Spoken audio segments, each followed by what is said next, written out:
嗨，大家好，欢迎到 Brian 爱台湾，我是 Brian。如果你看过我的影片，你知道我平常讲中文比较多，但是因为我这部影片的目标是吸引更多在台湾的外国朋友去参加灯会，所以我会讲英文，但是我会上中文字幕。我这样可爱吗？摇的话，我们会让香蕉成熟的更快。OK， 一起摇，香蕉会变色。I'm in Kaohsiung at the Kaohsiung Lantern Festival, and I want to invite you to come take a look with me. Let's go! Held every year on the banks of the River of Love in Kaohsiung, you can enjoy amazing artwork, food, and games at the 2020 Kaohsiung Lantern Festival, each night from now until February 9th.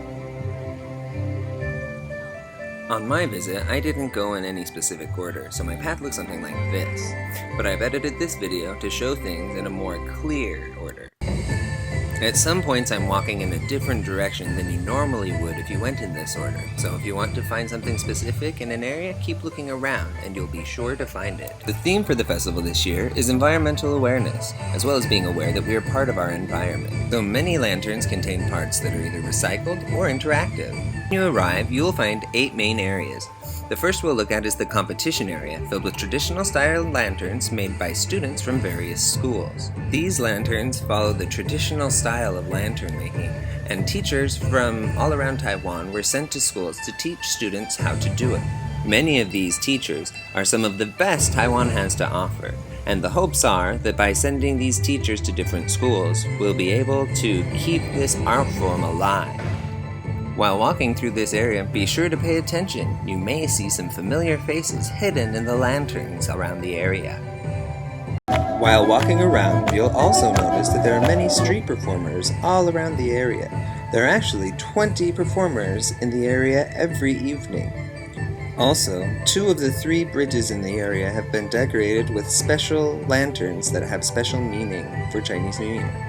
While enjoying the festival, all along the sides of the river, you can find different small stalls that have food, games, as well as things to buy. After passing through this area, you will approach the main lantern. For this year, the main lantern is a large ship that represents Kaohsiung's history as a port city. Passing by the ship, if you go to the right and behind, you will enter the 228 Peace Park. Don't forget to see this area because there are a lot of interesting and artistic lanterns that are also interactive. While walking around this area, you'll notice that most of the lanterns are tied to the past, specifically Kaohsiung's past. So, as you're walking around, pay attention to the details, and you may be able to learn something new about this wonderful city. 打狗的15个故事。那其实整个概念，因为高雄的旧地名叫打狗。对。那我是从我这个，因为我自己是高雄人，所以我从小在这个地方成长的经验，我听很多的长辈啊讲很多高雄的老故事啊、小故事，那我就创作到我的作品里面。那15个灯箱呢，看起来是同一件作品。但其实每一个灯箱呢，又是一个独立的作品。OK， 所以我每一个都有一个小故事在里面。然后我会希望说，民众来看这一座灯的时候呢，不只是赏灯，还能够呢，借由这15座灯呢，去阅读一下高雄的一些很有趣的过往。Each of the 15 lanterns in this installment tells its own story about things like architecture, past history, or other different bits and pieces of Kaohsiung's past, including how Kaohsiung came to get its name Kaohsiung. So, while you're here, look around, and if something strikes you as interesting, you can go home and learn more about it.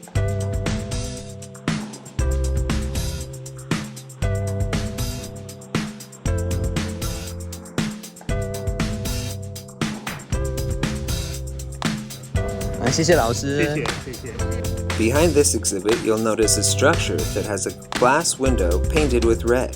On the window are a map of Kaohsiung, as well as a poem written by the artist herself.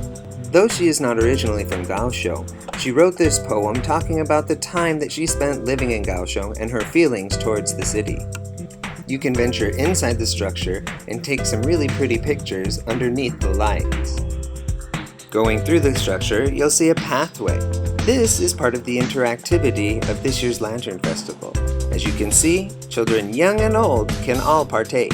Moving on from here, you'll notice a giant green and black whale. If you scan the QR code in front of the whale, it'll take you to an app that you can download on your cell phone. This app is an augmented reality or AR application that you can use with the whale. By looking at the whale, you can control the weather around it, and then you can also use this software to take pictures or video of your own.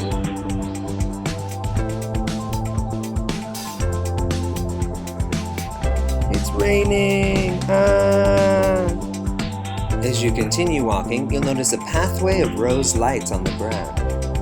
Going across the grass over towards the bridge and the street, you will see that there is a large lamp that resembles a moon. Because of the street light that has been installed for safety, if you take a picture of the moon from directly in front of it, the colors and lights won't look as pretty as they can. Go over to this tree and table and chairs, and from this location, you can get a beautiful picture where the moon pops. Next to the moon, you'll also notice this beautiful forest of pink and blue trees. Some great pictures can also be taken here. Crossing the street, you'll enter the sponsored area. Here, many different companies, including China Airlines, have lanterns. In fact, if you go to the China Airlines lantern, take a picture, and upload it to the Lantern Festival website with the answer to their question, you can be entered in a drawing to win airline tickets. Besides China Airlines, there are also lanterns from the Datong Corporation, as well as other Kaohsiung local companies. You can take a look around here and take some pictures with them as well. Continue walking and you'll enter the Buddhist or religious section of the festival. Here, Life TV and Foguang Mountain have displays that are both beautiful as well as interactive. At some of the different displays, you can actually pray or offer up offerings to Buddha in order to ask for better luck in the coming new year. Here, you can walk along this pathway in order to ask for safety and peace in the coming year. One of the displays is also similar to a Taiwanese game people play at Chinese New Year. However, all of the prizes had been taken, so the monk took me to get my own prize from the kids section. So, I took out this egg, opened it, and inside were a few things. First, candy. Also, there was a sticker inside that said 幸山, meaning that we should do more good things in the new year. He took me over to get my prize bag, which included some pretty funny things, as this is meant for children. He told me to bring my age down to that of a kid, and told me that we were going to play pretend for a little while. In addition, there was also a card with a Buddhist saying on it. In the area that's put together by Foguang Mountain Temple, you can see many more traditional-style lanterns. These lanterns are similar to those in the competition section. While you're walking around, pay special attention to how much detail and work went into creating these beautiful, ornate lanterns.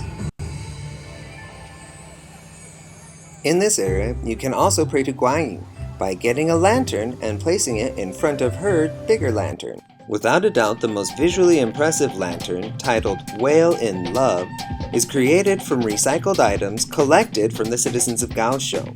Standing at an amazing 7 stories tall and weighing 50 tons, this structure was created with everyone in Kaohsiung helping out, even if they didn't know that they were helping at the time.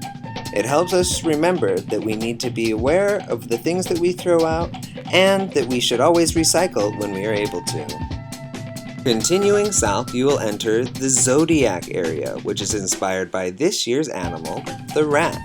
In this area, there are 100 rat lanterns, and they are meant to represent the fruit in Taiwan, from peaches and guavas to lianwu, wax apples, bananas, as well as lychees. 好，大家一起摇的话，我们会让香蕉成熟的更快。OK， 可以看一起摇，香蕉会变色，我们会让香蕉越来越成熟，然后它会慢慢的会有灯光秀。啊，莲雾也会，它会慢慢从青色变成红色。啊。所以大概他们的那个灯光秀是会有几个不同的颜色。我们五种不同的颜色，然后会变成 RGB， 然后最后会固定到一个成熟的颜色。好，等一下哦。香蕉成熟了，耶！然后再就 reset， 大家就可以再继续玩。While working together to ripen the larger fruit rat, make sure that you're tender with the smaller rats, as some of these rats have already been injured because of people accidentally throwing them on the ground. So, be careful. Here, there are also student projects that were created using recycled materials, like this rat and jinbao. This exhibit actually contains many of Kaohsiung's famous landmarks. It's also a great place to take a picture standing inside of the boat. Crossing the street from here, you'll go through the cherry blossom walkway. This area has beautiful draping lanterns that you can use for taking pictures or video. Every 30 minutes, there is a water fountain performance on the side of the river. By passing the cherry canopy and walking into this area, you will see a lot of people tend to find this to be the best place to watch the show. The music is a different selection each night, and there are many different types of music. Some of the songs are in the traditional Chinese style.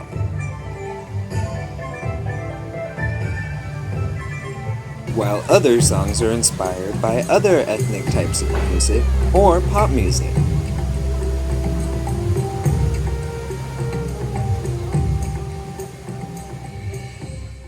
Next, you will see the lanterns that are inspired by paper umbrellas. On the ground, you will see that there is a symbol projected. These are flowers from Taiwan. This ecologically minded lantern is meant to represent coral and how fragile it is. Just like when coral's environment is interrupted, by tapping the top of the lamp and interrupting its environment, you can simulate what happens when pollution kills coral.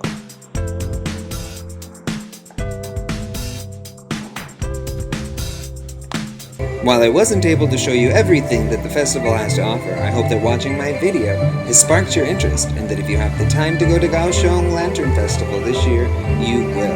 另外，我也要谢谢高雄观光局邀请我去参加，希望我的影片有吸引更多外国朋友去参加你们的灯会。